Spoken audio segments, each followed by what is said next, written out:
शङ्करं लोकशङ्करं शङ्करं शङ्कराचार्यं केशवं बादरायणं सूत्रभाष्यकृतो वन्दे भगवन्तं पुनः पुनः।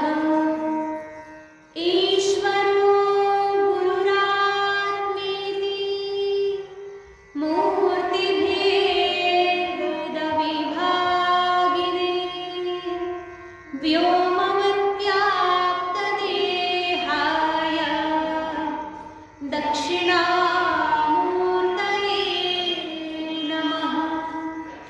नारायणं समारम्भां शङ्कराचार्यमध्यमाम् अस्मदाचार्यपर्यन्तां वन्दे गुरुपरम्पराम्। नमस्ते शारदे देवी काश्मीरपुरवासिनी त्वामहं प्रार्थये नित्यं विद्यादानं च देहि मे। ब्रह्मस्वरूपा परमा ज्योतिरूपा सनातनी सर्वविद्याधिदेवी या तस्यै वाण्यै नमो नमः।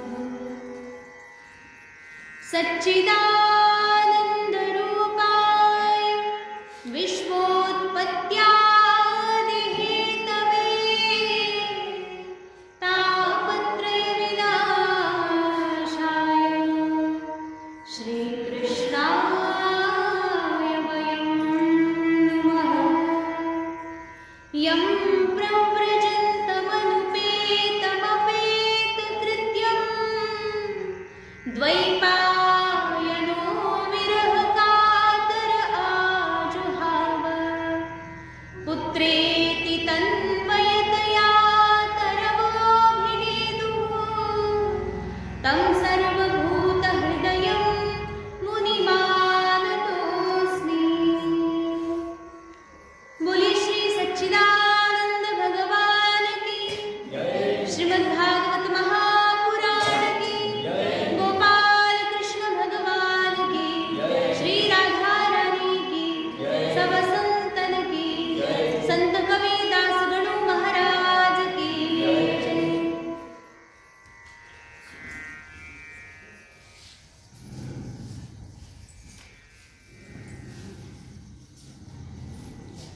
अक्रूर ऋषींच्या पदस्पर्शाने पावन झालेली भूमी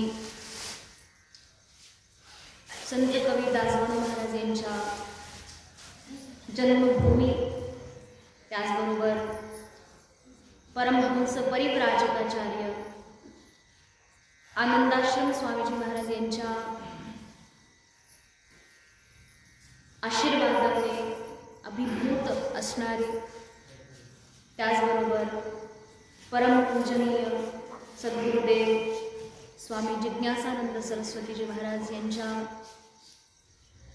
अतीव पावन अशा वास्तव्याने पुनीत झालेली दिव्यभूमी श्री क्षेत्र अकोळनेर आज या ठिकाणी आपला हा दिव्य अत्यंत पवित्र चाललेला हा नित्य सत्संग श्रीमद्भागवत हा सत्संग हा काही अनैमित्तिक आहे, परंतु आज या ठिकाणी या अत्यंत दिव्य भव्य अशा या सुंदरशा प्रांगणामध्ये संत कबीरदास गणू महाराज यांच्या जयंतीनिमित्त या ठिकाणी साप्ताहिक प्रवचन आयोजित करण्यात आलेलं आहे। महाराजांची किती जयंती आहे? 157वी जयंती आहे। तर अत्यंत पावन पवित्र असा हा महोत्सव ज्याला आज आपलं गाव साजरं करते। जयंती कोणत्या दिवशी येते? 21 तारखेला 21 तारखेला जयंती येते। त्यानिमित्ताने साप्ताहिक कार्यक्रम हा आयोजित करण्यात आलेला आहे।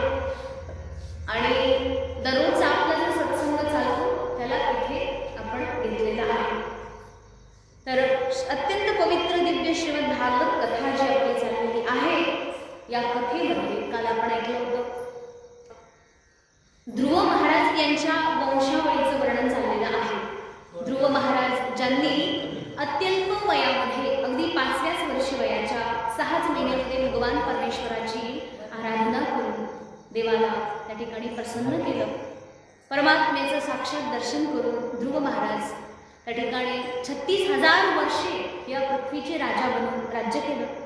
आणि त्यानंतर जेव्हा ते भगवान परमात्म्याने पाठवलेल्या विमानात बसून आपल्या लोकी गेले, आपल्या ध्रुव पदावर सुनिश्चित झाले, त्याच्यानंतर त्यांचा जो पुत्र आहे उत्कल याने सुद्धा राज्य सांभाळायला स्वीकार केलं नाही. कारण की विरक्त झालेले लोक कोणत्याही प्रकारच्या झंझटमध्ये फसत नाहीत.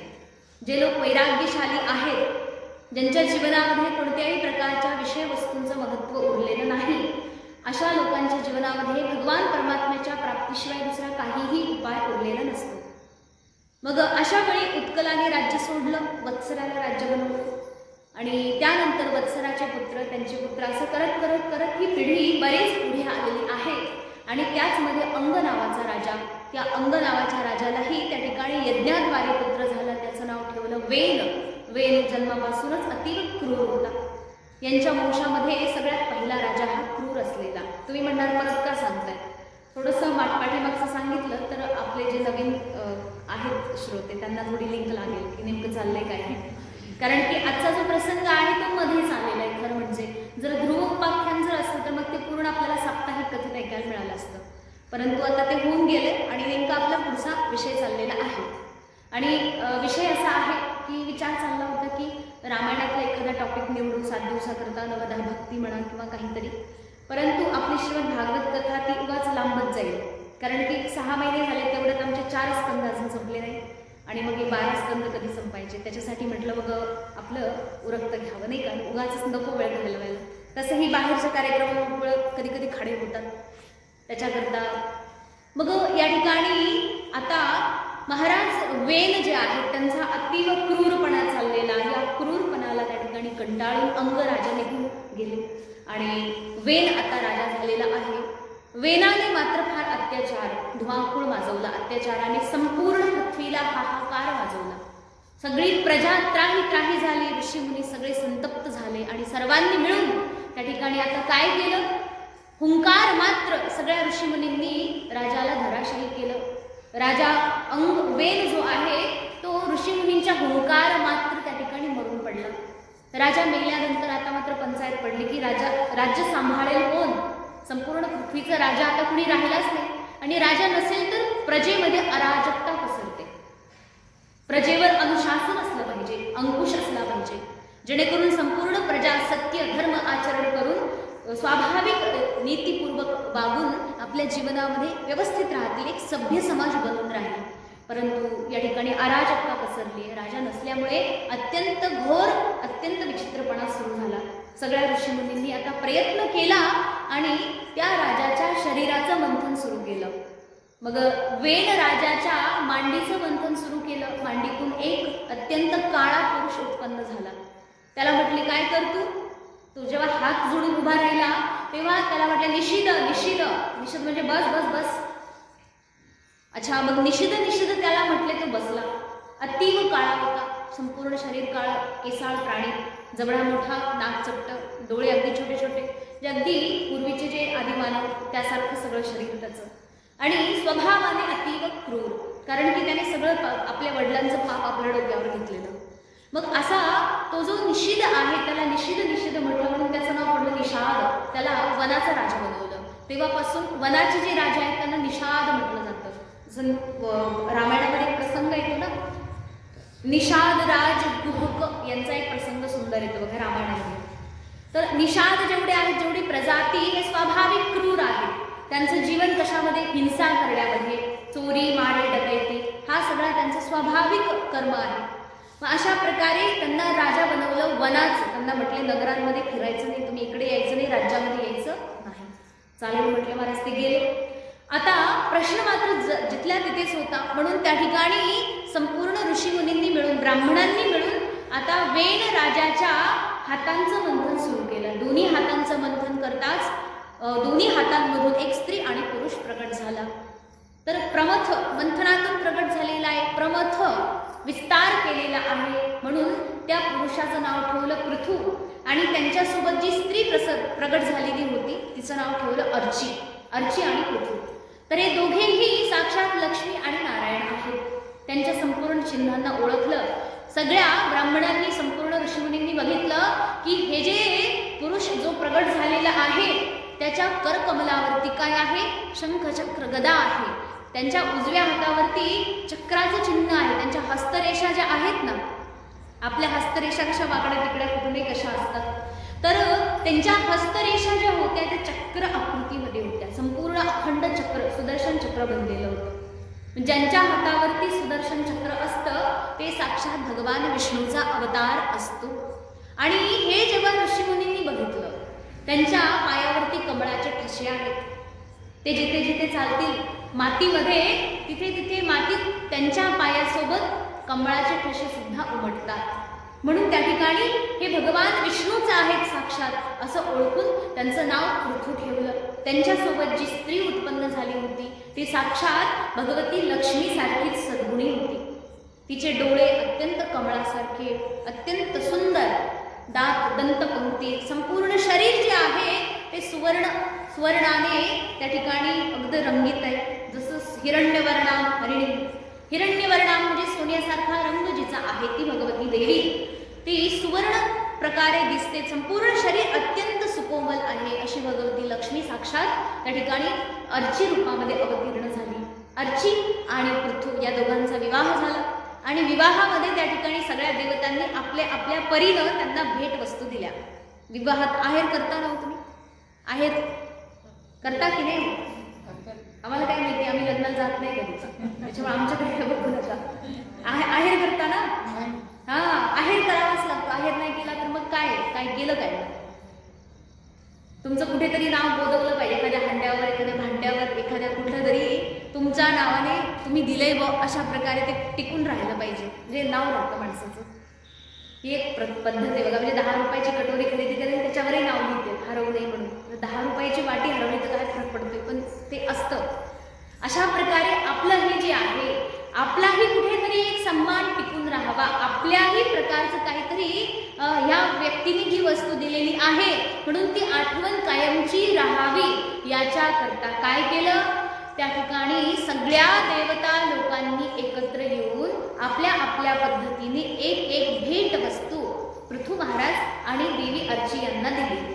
तर कुणी काय दिलं याचं खूप मोठं वर्णन आलेलं आहे. कुणी एकाने कुणी राजसिंहासन दिलं सोन्याचं, कुणी सोन्याची माळ दिली, कुणाची मोत्याची माळ दिली, कुणी काय अगदी सुंदर सुंदर त्या ठिकाणी आपल्या आपल्या पद्धतीने सर्वांनी भेटवस्तू दिल्या. महाराज पृथू जे आहेत ते अत्यंत प्रसन्न रूपाने त्या सिंहासनावर अभिषिक्त झाले, त्या ठिकाणी आसनस्थ झाले. संपूर्ण ऋषीमुनी अत्यंत प्रसन्न आहेत.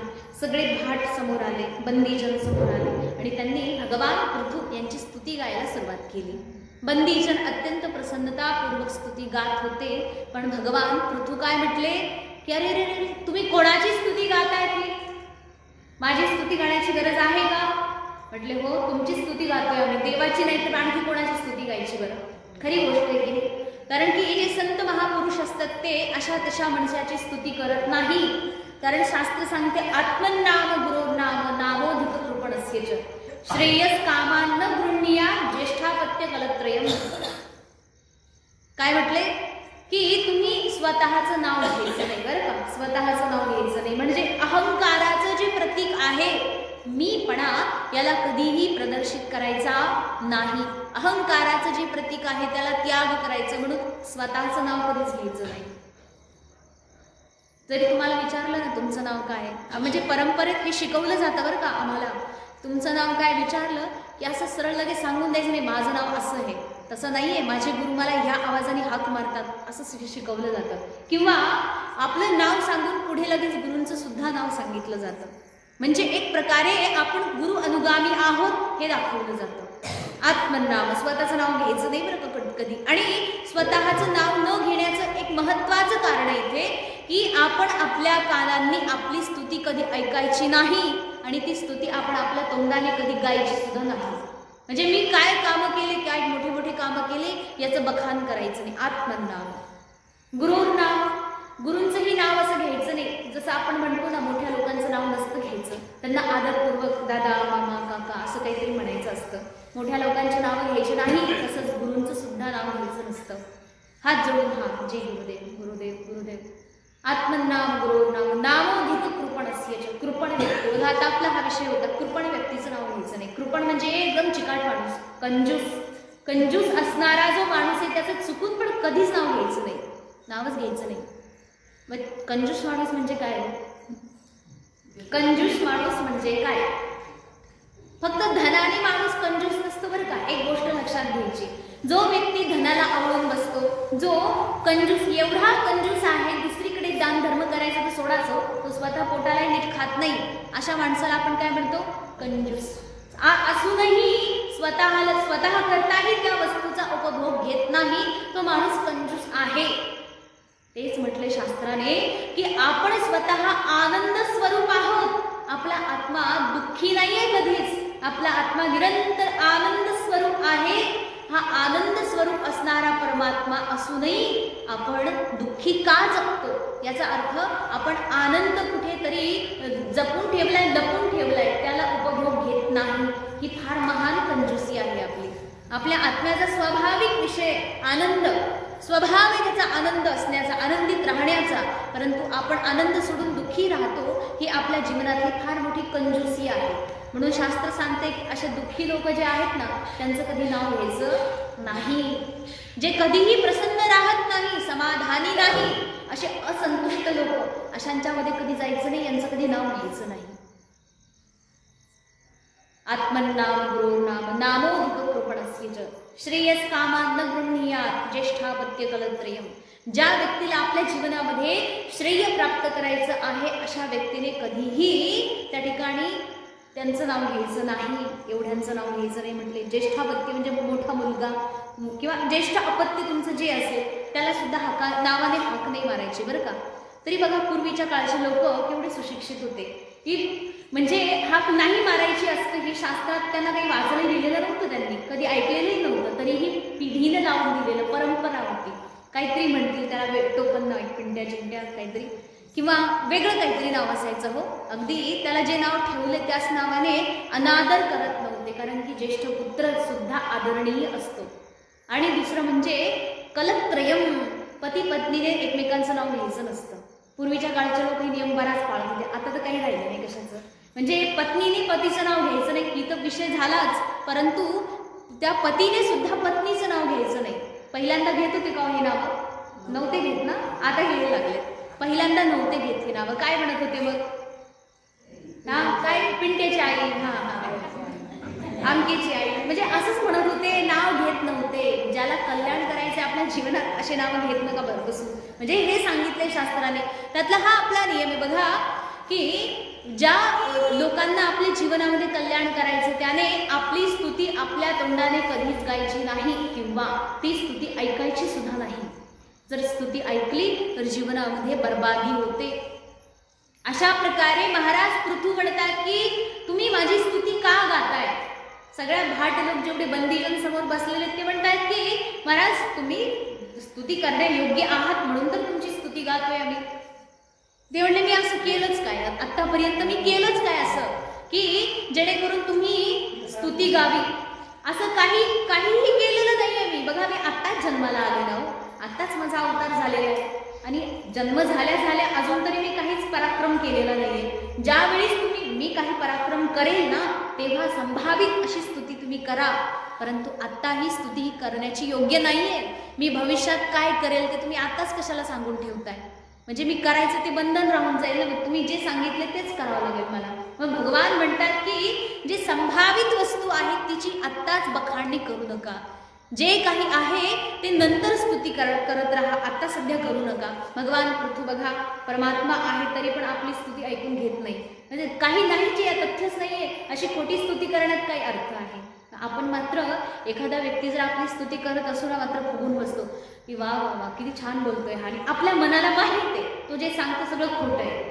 तो समोरचा जे काही बोलतोय स्तुती करतोय ते सगळे शब्द खोटे आहेत. ते एकही गुणात मी कुठंच बसत, हे सगळं माहीत असूनही ती स्तुती आपण अगदी प्रेमाने ऐकून घेतो.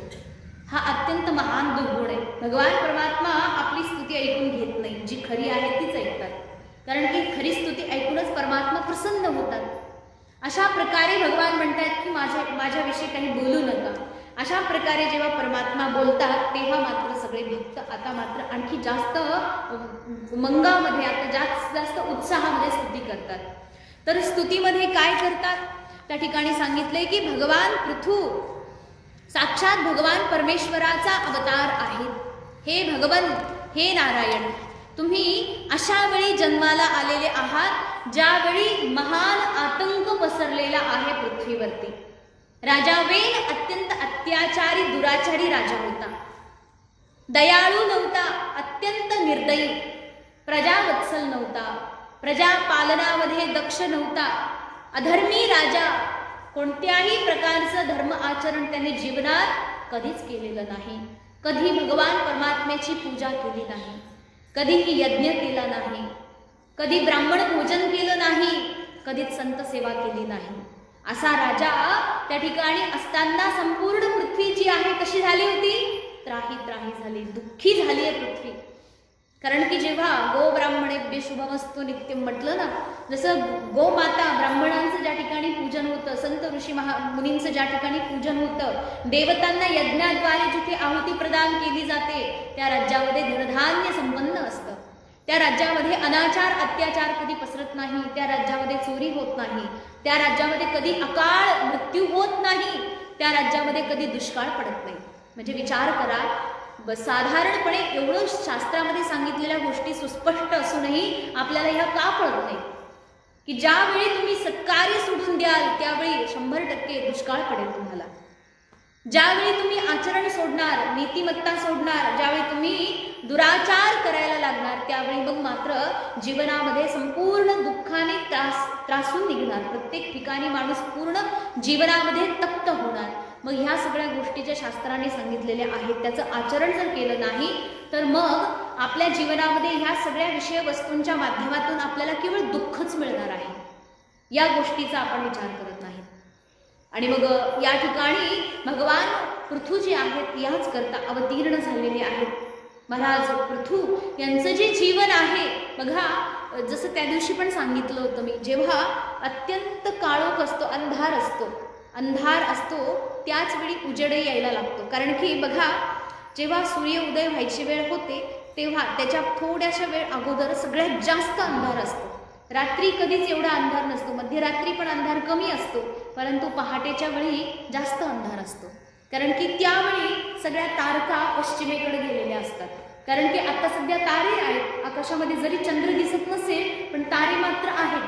ताऱ्यांच्या उजेडावरती थोडी थोडी पृथ्वी आल्हादित होते, पृथ्वीवर थोडा उजेड पडतोय. परंतु ज्यावेळी हे तारे सुद्धा मावळतात, पश्चिमेला जातात, त्यावेळी मग मात्र संपूर्ण पृथ्वीवर अंधकार असतो. परंतु थोड्याच वेळात सूर्य उदय होणार असतो.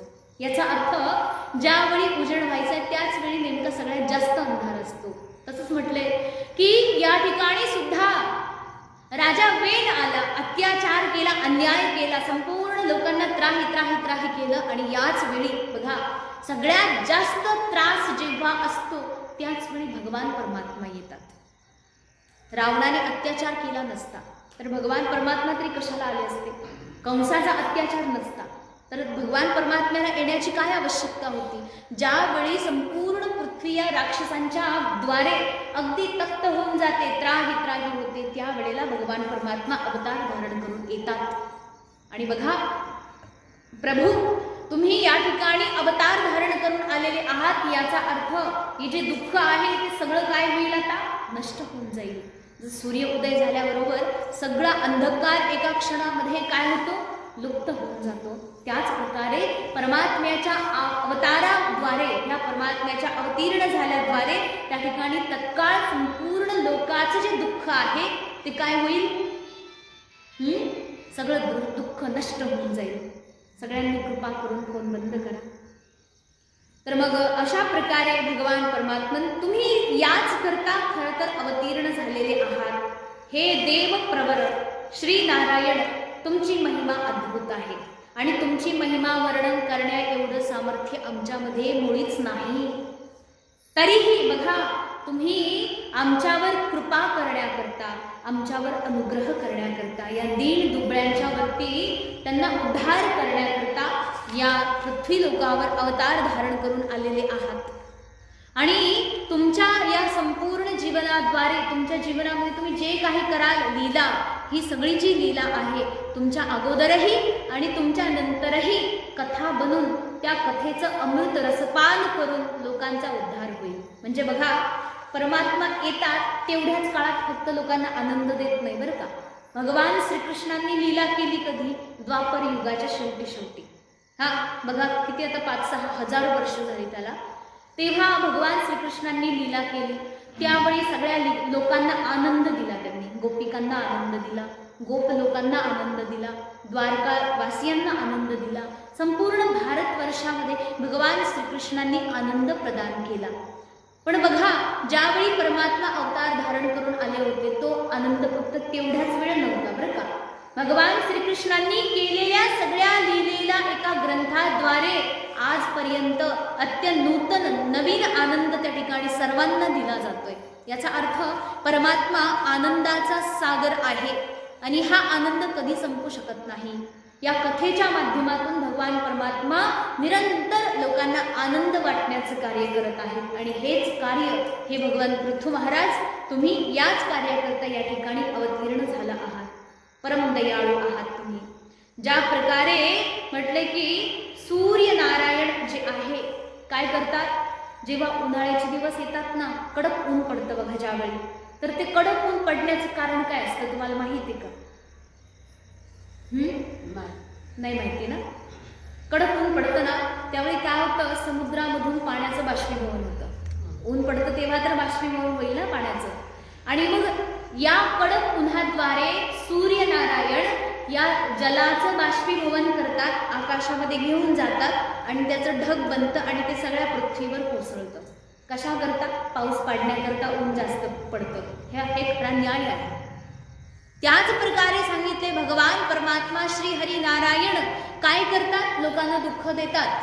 बघा, त्यांच्या कर्माचेच फळ आहेत. भगवान देतात, कुठून देतील? त्यांच्याकडे दुःख थोडी येते जे आपल्याला देतील, तिथं आनंद देतात. परंतु आपल्या कर्माचं फळ जे आहे दुःख, ते सर्वांना देतात एक सोबत. आणि त्या सगळ्या दुःखांचं जेव्हा अंत व्हायचा असतो, तेव्हा भगवान परमात्मा स्वतः अवतार धारण करून सगळ्यांचं दुःख नष्ट करतात. आणि तेही सांगितले की सगळ्या प्रजेद्वारे जो कर वसूल करतात, राजा लोक टॅक्स घेतात ना, तर तो जो कर आहे तो कर वसूल करून संपूर्ण प्रजेला त्याच कराद्वारे आनंद प्रदान करण्याकरता विविध वस्तूंचा त्या ठिकाणी उपभोग देता येईल अशी सुविधा उपलब्ध करून देतील. अशा प्रकारे भगवान श्री पृथ्वी महाराजांचा अवतार, अशा अनेक कारणं त्या ठिकाणी सांगण्यात आलेले आहेत. जसं सांगितले की वेण जो आहे ना, त्याच्यात वेण जो आहे त्याला अरणी बनवलं आणि अरणी मंथन केलं. त्याला काय म्हणतात? घुसळण असतं ना, ते ताक घुसळायचं माहीत असेल तुम्हाला, ते जुन्या काळाचं.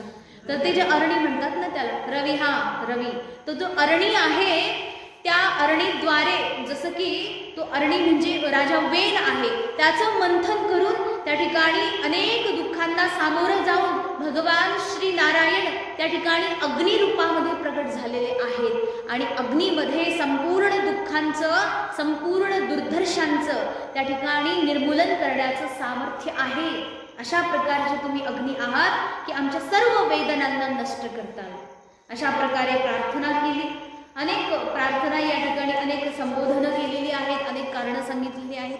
भगवान परमात्म्याचे अनेक त्या ठिकाणी अवताराची कारणं सांगून त्या ठिकाणी आता मैत्रेय ऋषी पुढे महाराज विदुरांना सांगतायत की महाराज, अशा प्रकारे आता राजा पृथू जे आहेत ते आपल्या पृथ्वीवरती, आपल्या साम्राज्यावरती राज्य करायला सुरुवात करतात. पण मग बघा, एक गोष्ट असते, जेव्हा राजा किंवा कुणीही आपल्या क्षेत्रामध्ये नवीन नवीन कार्य करायला लागतात ना, तेव्हा ते काय करतात? काम करण्यापूर्वी कार्याची पाहणी करून घेतात एकदा, बरोबर ना? पाहायला जातात. समजा एखादे शिक्षक नवीनच आले एखाद्या शाळेवर, तर ते काय करतील? सगळ्यात पहिलं पाहून घेतील सगळ्या शाळेला कुठला वर्ग काय, म्हणजे माहीतच नाही ना. आपल्याला सांगितले 6वीच्या वर्गावर जायचं, वर्गच माहीत नाहीये, याचा अर्थ पहिली माहिती पाहिजे हो. त्या माहिती गोळा करण्याकरता ते शिक्षक पहिले संपूर्ण शाळेला पाहतील, विद्यार्थ्यांना पाहतील, सगळ्या शिक्षक लोकांसोबत परिचय जमवतील. हेडमास्टर सोबत थोडा चांगला परिचय जमवतील, जेणेकरून परत काही प्रॉब्लेम नको. म्हणजे हे सगळं काही जे आहे ते अच्छा सगळं व्यवस्थित केलं जातं. भगवान पृथ्वी सुद्धा म्हणाले, चला ज्या पृथ्वीचं मला राज्य करायचंय त्या पृथ्वीचं एकदा मी पाहणी तर करून घेतो, कुठं काय आहे कुठे काय नाहीये. भगवान पृथ्वी जे आहेत संपूर्ण पृथ्वीचं राज्य पाहत पाहत पाहत परत आपल्या राजमहालामध्ये परतले. राजमहालावर त्यांनी बघितलं की त्यांच्या यायच्या आधीच भली मोठी जमा जमलेली होती, फार मोठा जमाव. सगळी प्रजा जी आहे ना ती भगवान पृथ्वी महाराजांच्या राजवाड्यावर दाखल झालेली. प्रजेला बघून महाराज म्हटले, नेमकं झालंय काही या सगळ्या लोकांना एकत्र यायचं, असं काही कारण आहे? तेव्हा सगळी प्रजा त्राही त्राही करून हात जोडून राजापुढे उभी आहे. महाराज फार दुःख झाले, आमचं फार महान दुःख आहे. काय आहे दुःख? तर ते म्हटले, बाकी काही माहीत नाही, परंतु काही वर्षापासून आम्ही लोकांनी नीट जेवण केलेलं नाहीये. पोटाला पार ते काय म्हणतात ना, पिळा पडायची वेळ आली, एवढी भूक लागली हो. का भूक लागली? जेवण का करत नाहीये तुम्ही? ते म्हटले, जेवण करायचं कसं? अन्न आहे ना, धान्य आहे, काहीच नाही खायला. घरामध्ये एकही दाणा खाण्याकरता काही अन्न नाहीये. आणि महाराज बघा, तुम्ही परमात्मा आहे, तुमच्यासारखे राजे आम्हाला असताना आमच्या राज्यामध्ये एवढं दुर्दैव कसं काय? अत्यंत दुर्भिक्ष जीवन जगतोय आम्ही. या अवस्थेमध्ये कशा प्रकारे आम्ही राहावं? हे प्रभू, हे परमात्मन, कृपा करा, आमचं जे दुःख आहे त्याला त्वरित नष्ट करा. अनेक प्रकारे प्रार्थना केली की आमच्याकडे काहीही खायला प्यायला नाही. महाराज पृथ्वी म्हटले, ठीक आहे ठीक आहे, काळजी करू नका, लवकरात लवकर मी तुम्हाला जेवणाची व्यवस्था करतो. ते म्हटले, कधी? आम्ही मेल्यावर. बघा, कारण भुकेलेल्या माणसाचं काही चालत नाही बरं का पुढे, त्याचं काही कळत नाही. जो भुकेलेला आहे, शास्त्र पण सांगते, जर भुके वाचून जीव जात असेल ना तर एखाद्या चांडाळाच्या हाताने बनवलेलं जेवण सुद्धा त्याच्या उष्ट्या ताटातलं ओढून खाल्लं तरी चालेल, जर जीव जात असेल तर. पण जीव वाचत असेल ना मग परत ओढून खायचं नाही. आता तुम्हाला वाटलं 2 घास खाले बस झालं, 3रा घास जर खायला गेले तर मग मात्र पाप लागेल. हे अन्नाचं महत्त्व आहे की ज्यावेळी भूक लागते, अत्यंत प्रचंड भूक लागते, ज्यावेळेस तुम्हाला वाटते की मी आता मरेलच जेवणा वाचून, त्यावेळी कोणत्याही प्रकारचं अन्न त्या ठिकाणी भक्षणीय आहे. परंतु आता मात्र पोट भरत आलेलं आहे. अशा स्थितीमध्ये जेव्हा तुम्हाला कळलं की आता मी मरणार नाही जेवणा वाचून, त्यावेळेस ते जेवण सोडून द्यायचं. त्याच्यापुढे जास्त खाल्लं तर मग मात्र मरणार. मग अशा प्रकारे त्या ठिकाणी सगळे जेवढे होते ते म्हटले, आता जर काही नाही झालं तर आम्ही एकमेकाला तोडून खाऊ एक वेळेस, परंतु आम्हाला मात्र फार भूक लागली आहे. अशा प्रकारे यांची दीनहीनता बघून महाराज पृथ्वी म्हटले, आश्वासन दिलं, म्हटले काही काळजी करू नका, तुमच्या जेवणाची मी व्यवस्था करतो. महाराज पृथ्वी आता पृथ्वीवर भ्रमण करतात. म्हटले, धान्य कसं काय नाही हो? पृथ्वीवरती धान्य नाहीये. सगळ्या पृथ्वीवर पाहिलं फिरून, कुठेच धान्य उगलेलं नाही, कुठे एक झाड नाही, कुठे झाडाला पान नाही, फळ नाही, सगळं वाळून गेलेलं आहे. शेतीच नाही कुठे, कुठे ज्वारी नाही, कुठे बाजरी नाही. काय आता हरभरा आहे ना, आता काय संपलं सगळं. तेच ना, तुम्ही जांभई देता म्हणजे तुम्ही दिवसभर कामं करून आलेत, कष्ट करून आले शेतात, म्हणजे आहे काहीतरी. बघा, देवाची कृपा आहे आपल्यावरती, एवढं अन्नधान्य आपल्याकडे, त्याच्यामुळे काहीही रडायचं कारण नाही. पण इथे मात्र या लोकांची वाईट स्थिती आहे. मग महाराज पृथ्वी बघतायत की पूर्ण पृथ्वीवरती अन्नधान्यच नाही. हे झालं काय? एवढा दुष्काळ कसं काय पडला? तेव्हा महाराज पृथ्वी जे आहेत त्यांनी बारीक निरीक्षण केलं की पृथ्वीनं काय केलंय, संपूर्ण अन्नधान्याचं, झाडाचं, वेलीचं, फळाचं जे काही बीज आहे, औषधांचं, या सगळ्या बियांना आपल्या पृथ्वीमध्ये म्हणजे आपल्या मातीमध्ये लपवून ठेवलंय पृथ्वीने. ती प्रगटच करत नाही, उगूच देत नाही कशालाच. पृथ्वीनं काहीही येऊ दिलं नाहीये, सगळंच्या सगळं आपल्या पोटामध्ये, आपल्या उदरामध्ये लपून ठेवलंय, दडवून ठेवलंय. आणि बऱ्यापैकी ते दडवलेलं जे आहे ना ते सगळं बऱ्यापैकी त्याचं खत पण झालेलं आहे. म्हणजे अनेक अन्नधान्य जे आहेत ते संपुष्टात आले. अशा प्रकारे पृथ्वीचं हे आचरण बघून महाराज पृथ्वींना अजिबात बरं वाटलं नाही. म्हणजे काय, पृथ्वी आई, मग आईला बरं कसं वाटतं? तिचे लेकरं उपाशी मरतात. अशी कोणती आई आहे बरं आपल्या पोरांना उपाशी मारेल? आहे का कोणती आई? नाही ना. आपण उपाशी मरेल, पण पोरांचा सोडा, दुसऱ्याचे जरी लेकरं भेटले ना उपाशी आहेत तर ती आई खाऊ घालते. आईचा स्वभाव आहे, आईच्यामध्ये ते अंतःकरण आहे. मग महाराज पृथ्वी म्हटले की पृथ्वी एवढी कशी काही निष्ठुर झाली, तिच्याकडे दया नाही का? आईचं हृदय कसं नाही? तेव्हा महाराज पृथ्वींनी तत्काळ आपल्या धनुष्याला तीर लावला. आणि भगवती पृथ्वीला मारणार तेवढ्यात देवी पृथ्वीनं काय केलं, एका गायीचं रूप घेतलं आणि ती गायीच्या रूपामध्ये सगळीकडे पळायला लागली. देवी पृथ्वी जी आहे गायीच्या रूपातली ती पुढे पुढे पळते. महाराज पृथ्वी तिच्या मागे धनुष्य बाणाला त्या ठिकाणी लावून अगदी चालले. 3 लोकांमध्ये फिरले, स्वर्ग, मर्त्य, पाताळ, 14 भुवन जी आहेत ना सगळीकडे फिरून आले. पृथ्वी जी आहे ती धाव धाव धावते, थरथर कापते. जीवाची भीती आहे ना की आता हे राजे काय करतील, मला एक बाण मारतील आणि मी इथे धराशायी होऊन जाईल. अशा प्रकारे भगवती पृथ्वी जी आहे अत्यंत थरथर कापते. दुःख झाले, आता मी कशा प्रकारे वाचेल याद्वारे आक्रांत करते. अनेक प्रकारे प्रार्थना केली पण हे काही ऐकत नाही. यांनी तर सुरूच केलं ना, म्हणजे काय झालं तरी आता मारायचंच. मग देवी पृथ्वी जी आहे तिने बघितलं की त्रैलोक्यामध्ये मला कोणीही वाचवणार नाही म्हणून थांबली आणि उलट्या पावलाने परत महाराज पृथ्वीकडे चालत आली. हात जोडले म्हणे, देवा वाचवा तुम्ही मला. हे प्रभू परमात्मा रडायला लागले आणि रडता रडता म्हणते की महाराज बघा तुम्ही का मला मारताय, मी एक स्त्री आहे.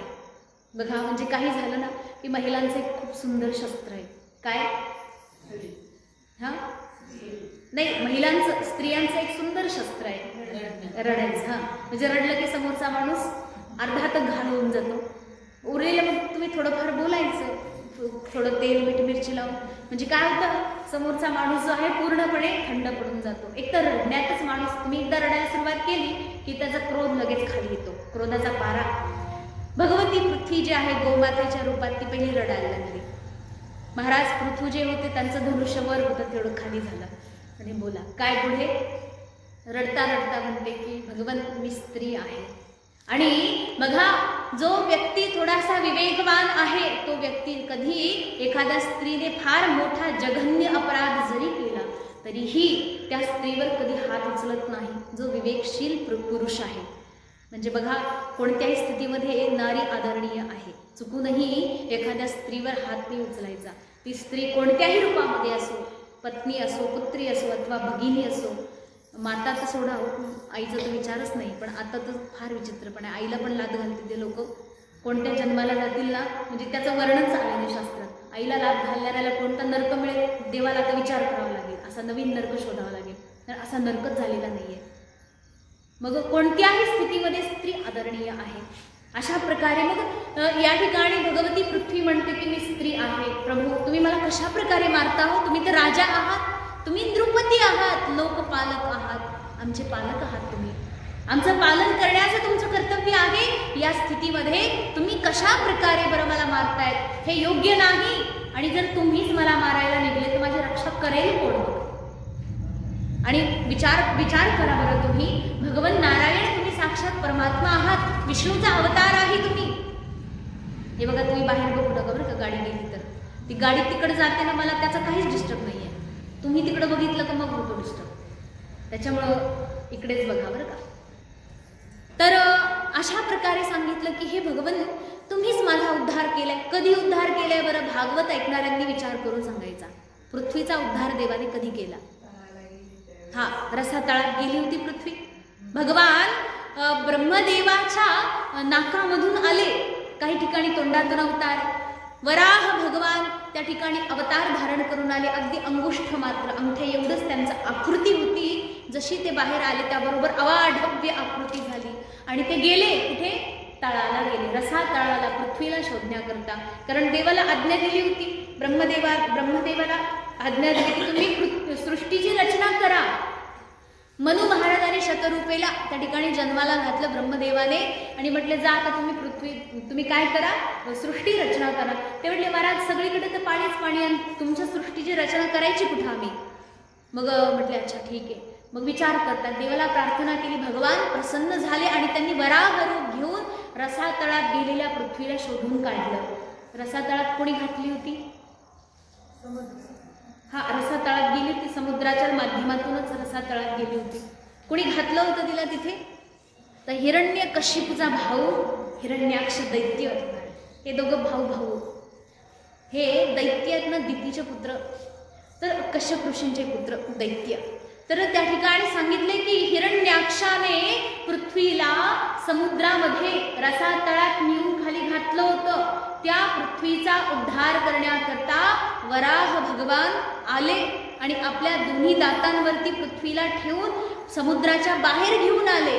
आणि समुद्राच्या बाहेर आल्यानंतर त्या भयानक क्रूर अशा पिशाच त्या राक्षसाने देवावर आक्रमण केलं. हो, कोणी? हिरण्याक्षाने आक्रमण केलं. आणि आक्रमण केल्यानंतर घनघोर युद्ध झालं, महान युद्ध केलं आणि देवाने एक झापड मारली आणि हिरण्याक्षाला चित्त केलं. अशा प्रकारे एवढं कष्ट घेतलं तुम्ही माझ्याकरता. कोण म्हणतंय? भगवती पृथ्वी म्हणते की देवा, तुम्ही माझा उद्धार करण्याकरता एवढं कष्ट घेतलं आणि आता तुम्हीच मला कसं काय मारता? बरं विचार करा, तुमची जी प्रजा आहे, तुमची जी प्रजा आहेत ना, प्रजेमध्ये जेवढे लोक आहेत तुमच्या, ते सगळे लोक राहतील कुठं? जेव्हा तुम्ही मला मारलं, माझे तुकडे तुकडे झाले, तर तुमचे लोक राहतील कुठं मग? बघा, तुम्हीच मला सगळ्या लोकांचा आश्रय बनवून या ठिकाणी बनवलेलं आहे. माझ्या आधारावरच तुमची सगळी सृष्टी वावरते. मग जर तुम्ही पृथ्वीलाच मारून टाकलं तर तुमची प्रजा राहील कुठं? अशा प्रकारे देवी पृथ्वी गोमातेच्या रूपामध्ये जी आलेली आहे, रडत रडत देवाजवळ प्रार्थना करते की प्रभू, माझी रक्षा करा, माझी रक्षा करा. नाथ, तुमच्याशिवाय दुसरं कोणी रक्षक नाही. अशा प्रकारे भगवान परमात्म्याजवळ प्रार्थना करणारी देवी भगवती पृथ्वी, तिचं ऐकून घेतलं देवाने. तरी म्हणाले की मग ठीक आहे ना बाई, तू म्हणते ठीक आहे, सगळं चांगलं आहे, मी रक्षा करेल, परंतु तुझे अपराध काही कमी नाही आहेत. तू असं का केलं बरं? माझ्या लोकांना, माझ्या पोरांना तू उपाशी का मारलं? तुझ्या पोटामध्ये तू सगळ्या बियांना का लपवलं? औषधीला का लपवलं? अन्नधान्याला का लपवलं? काही उगू का देत नाही?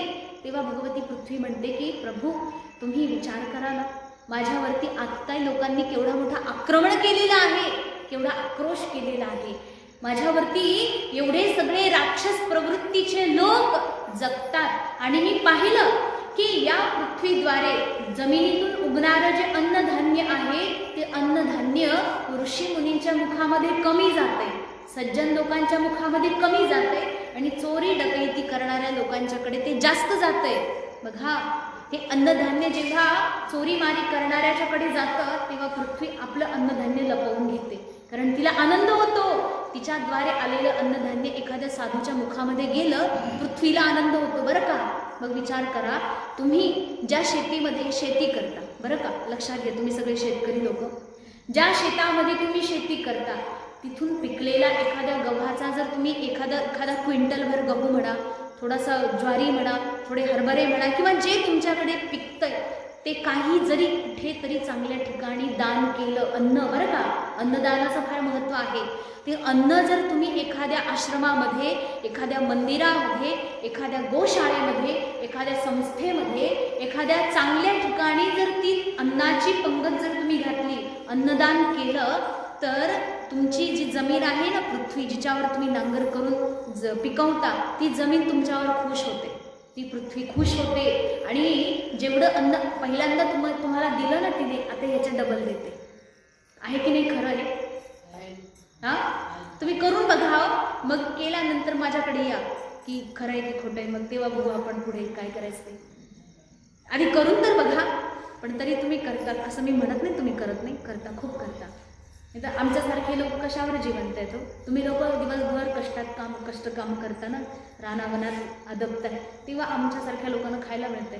म्हणजे जो वर्ग आहे बघा, जेवढे आहेत ब्राह्मण, आपलं म्हटले जे 4 आश्रम आहेत, ब्रह्मचारी आश्रम, वानप्रस्थ आणि संन्यास आश्रम, हे 3ही आश्रमांचं भरण पोषण कोण करतं? एक गृहस्थाश्रम केवळ आहे जो या सगळ्यांच्या पोटाला भरवतो. बालक लोक काही कष्ट करत नाही, म्हाताऱ्या लोकांच्या ह्याच्याने होत नाही, आणि जे संन्यासी आहेत ते तर करतच नाही काही. मग या सगळ्यांचं पोट भरतं कोण? जे गृहस्थ आहेत, जे कष्ट करून त्यामध्ये काहीतरी पिकवतायत, त्या लोकांच्या द्वारे हे सगळं केलं जातं. म्हणून ही गोष्ट लक्षात ठेवायची की आपल्या पोटाकरता हे फक्त धान्य मिळत नाही आपल्याला. पृथ्वी फक्त आपलं पोट भरावं म्हणून देत नाही, तर ती कशाकरता देते? तुम्ही जेवढं कमवतात शेतामधून 10-15% तरी कुठे दान करा, अन्नदान करा, धनदान करा, वस्त्रदान करा, गोदान करा. जे शक्य आहे आपल्या ऐपतीप्रमाणे ते दान करा. अशा प्रकारे याचं फार मोठं महत्त्व आहे. आणि बघा महाराज, आज तर झालंय काय, ऋषीमुनींच्या तोंडात ऋषीमुनी उपाशी पडलेत सगळे, आणि डाकू चोर जेवढे आहेत ना ते मात्र पोट भरू भरू खात आहेत. आणि असं असेल तर मी अन्न देणार नाही. कोण म्हणतंय? पृथ्वी म्हणते. लक्षात येतं ना तुम्हाला? काही जड विषय नाही हो भागवत. असा विषय ना एकदम एकदम एकदम काय म्हणतात ना, साधी गोष्ट आहे, आपल्या नित्य व्यवहाराची गोष्ट आहे. हे जर कळत नसेल ना तर मग काय सांगायचंच नाही पुढे. ऐकूच येत नाही का? मग एक काम करू आपण, ते बाहेरचे करणे बिरणे सगळे बंद करून टाका आणि इथे फक्त 1-2 ना साऊंड बॉक्स जोडा.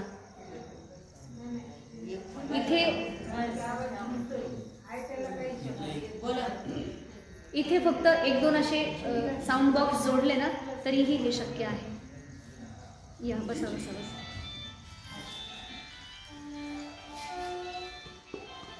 तर अशा प्रकारे भगवती पृथ्वी जी आहे अत्यंत दीनहीनपणे महाराज पृथू यांना शरण जाऊन प्रार्थना करते की महाराज, तुम्ही संपूर्ण पृथ्वीचा भार हरण करण्याकरता, संपूर्ण लोकांचं दुःख नष्ट करण्याकरता अवतार धारण करून आलेले आहात, म्हणून कृपा करून तुम्ही मला मारू नका, तर माझ्यावरती तुम्ही असं काहीतरी उपकार करा जेणेकरून संपूर्ण लोकांच्यावर उपकार होईल. म्हणून हे नाथ तुम्ही काय करा, तर त्यांना भगवती पृथ्वी सांगते की तुम्ही जर माझं दोहन केलं, कारण की पृथ्वी जी आहे गोमातेच्या रूपात आलेली आहे. मग सांगितले की जी गाय दिवसभर हिरवा घास चरते आणि अनेक प्रयत्न करूनही जर जी गाय दूध देत नाही तर मग त्या गायीला किती आपण पालन करायचे. हा, आपण गोमातेची त्या ठिकाणी सेवा केलीच पाहिजे, अत्यंत महत्त्वाची गोष्ट आहे.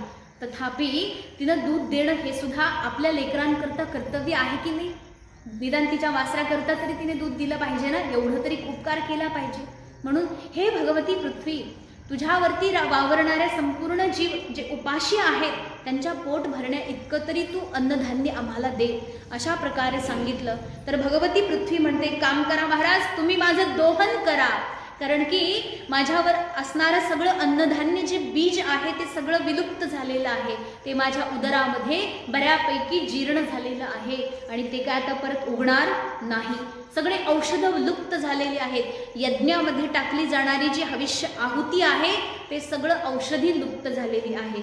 याला परत उगवायचं असेल, पूर्वीसारखं करायचं असेल तर महाराज काय करा, तुम्ही पृथ्वीचं दोहन करा. मग पृथ्वीचं दोहन म्हणजे काय? जशी गाय आहे ना, गाईला दोहलं जातं. पृथ्वी म्हणते बघा, मी गाईच्या रूपामध्ये आलेली आहे, फक्त दोहन करण्याकरता वासराची गरज आहे, कारण गावरान गाई वासराशिवाय दूध देत, जर्शीला सगळं चालतं, तिला काहीही ती मशीनने पण दूध देते, त्याच्यामुळे तिचा विषय नाही आहे, गावरान गाई नाही देत.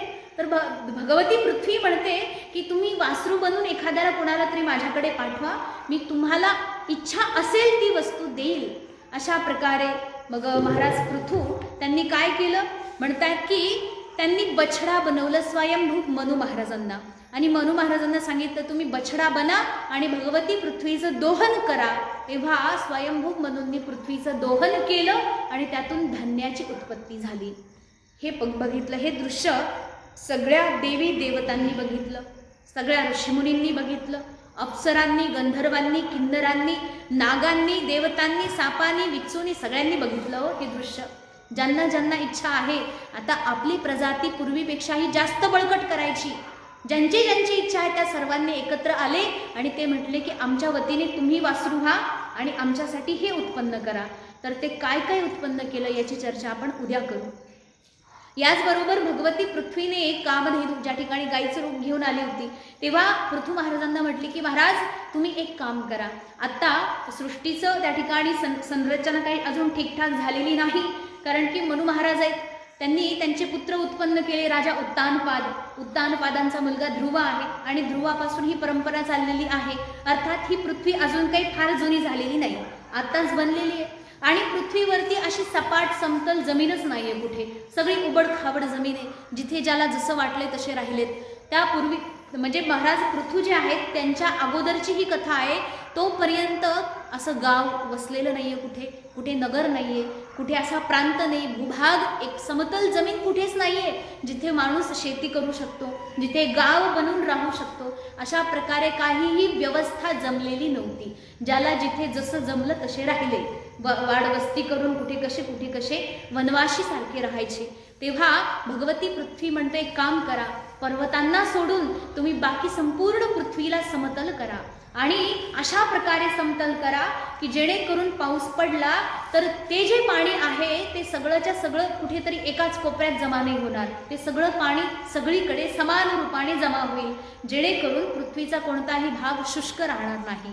जर भाग शुष्क असेल तर दुष्काळ पडेल ना हो. मग त्या भागामध्ये जसं समजा शुष्क भाग जिथे तिथे तुम्ही विहीर खणा, पाणी येत नाही, परंतु त्याच जागी जर त्या भागामध्ये पाणी आहे तर विहीर खणल्यानंतर पाणी मिळतं. तर ही पृथ्वीची कृपा आहे. भगवती पृथ्वी म्हणते की तुम्ही मला समतल करा. तर ही जी सपाट जमीन दिसते ना, ही सगळी सपाट जमीन पूर्वी नव्हती. हे सगळं उबड खाबड होतं. जे मोठे मोठे डोंगर जर सोडले तर बाकी सगळी पृथ्वी महाराज पृथू यांनी सपाट केलेली आहे आणि या पृथ्वीवरतीच त्या ठिकाणी आपण सगळे राहतो.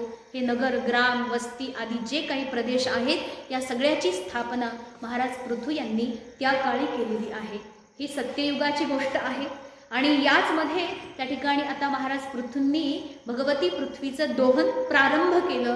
पुढे या दोहनाद्वारे काय काय आणि कुणी कुणी काय काय कसं उत्पन्न केलं याचं चिंतन आपण उद्या श्रवण करूयात. आजची झालेली सेवा भगवत चरणी समर्पित करून वाणीला विश्राम देऊ. ओम पूर्णमदः पूर्णमिदं पूर्णात् पूर्णमुदच्यते पूर्णस्य पूर्णमादाय पूर्णमेवावशिष्यते. ओम